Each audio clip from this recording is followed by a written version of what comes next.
I'm going to start today on an interactive presentation. This is going to be one we make with Adobe Animate, so go ahead and open up Animate. And I've got the file. It's both in my student share folder and it's on my website, however you want to access it. Just remember, if you open the one that's in the student share folder, you're going to have to save as and put it in your own folder.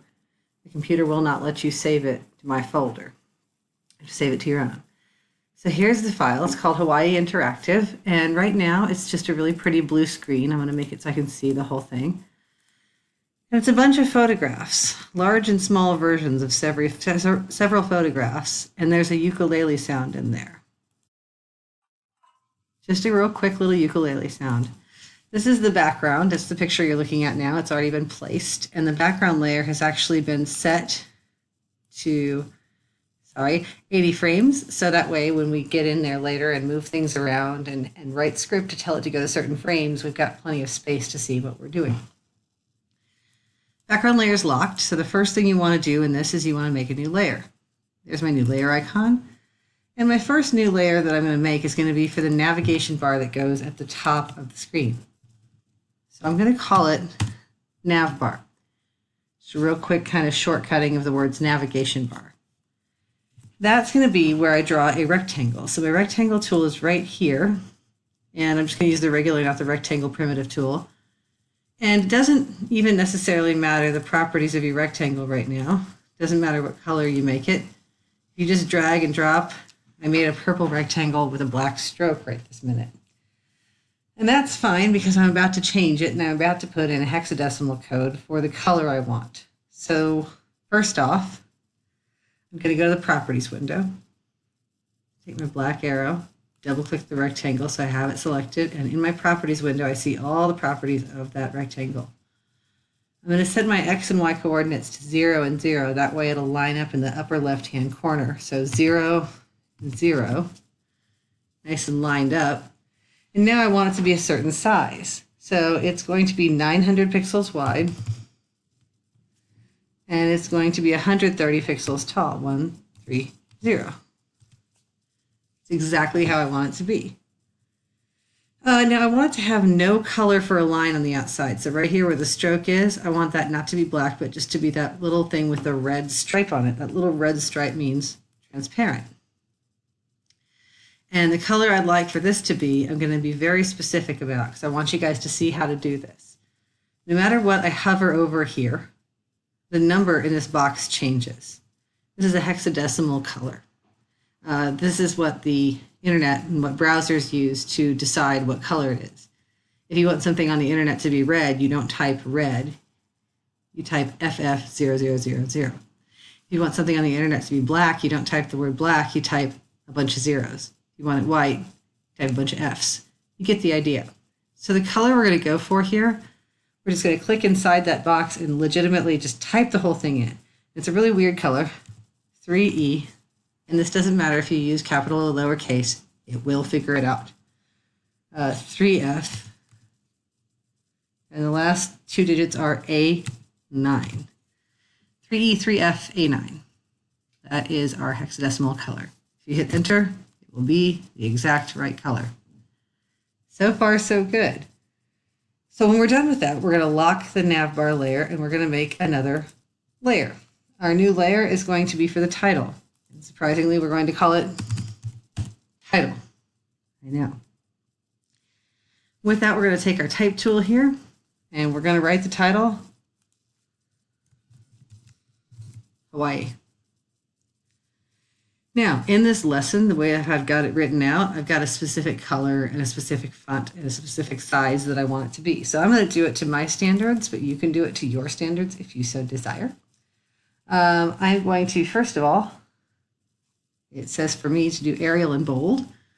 So I'm going to change mine to Arial. And I'm going to change this to bold. Again, you can make your own decisions here.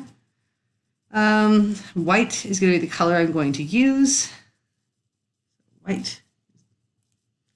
And remember, now I can just click on that white box, or I can get up here and type a bunch of Fs. Whichever way makes you the happiest person at this point. And the size that I'm going to want that, I believe, is going to be about 40. also want it at a specific XY coordinates kind of position.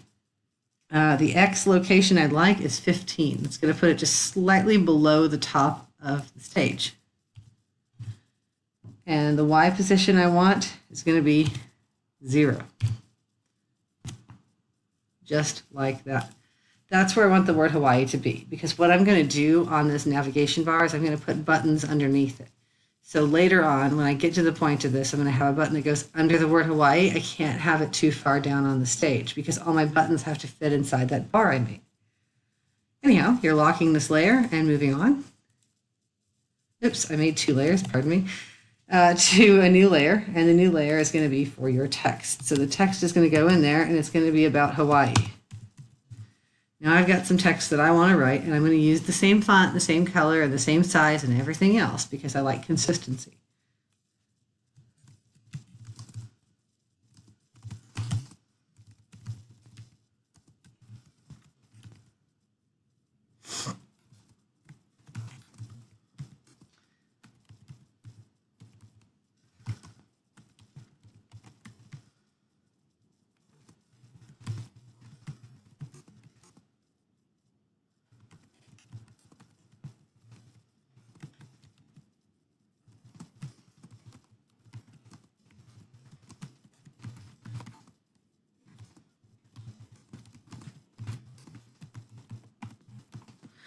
I did that on purpose. I let that trail way, way, way off the side of the page. So I wanted you to see what happens when you do this. The end of this, and I'm still sitting here looking at it, still look at it with the type tool. The end of this goes all the way across. If I zoomed this way, way, way out,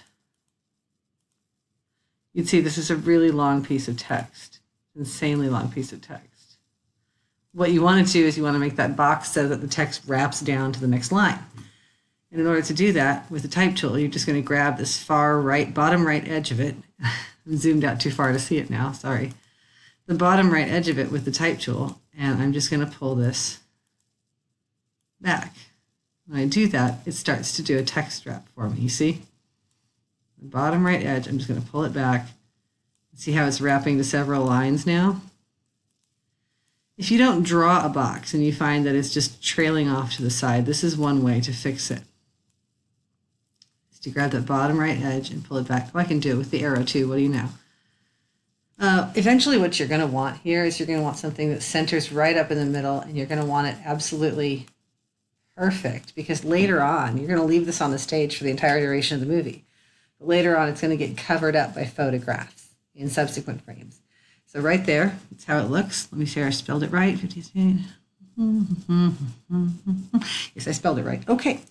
The properties window here gives me the X and Y position. And if you want to be really meticulous about it, I did 125 here.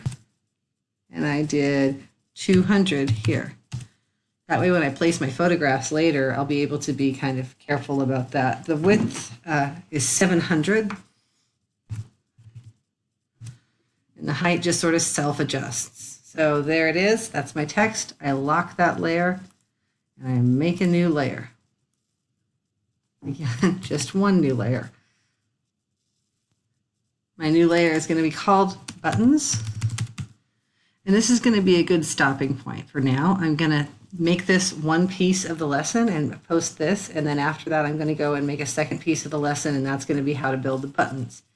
Because we're going to make a bunch of buttons. We're only going to work hard on one of them. The rest of them are going to be easy. So click on the next piece and you'll get to the buttons.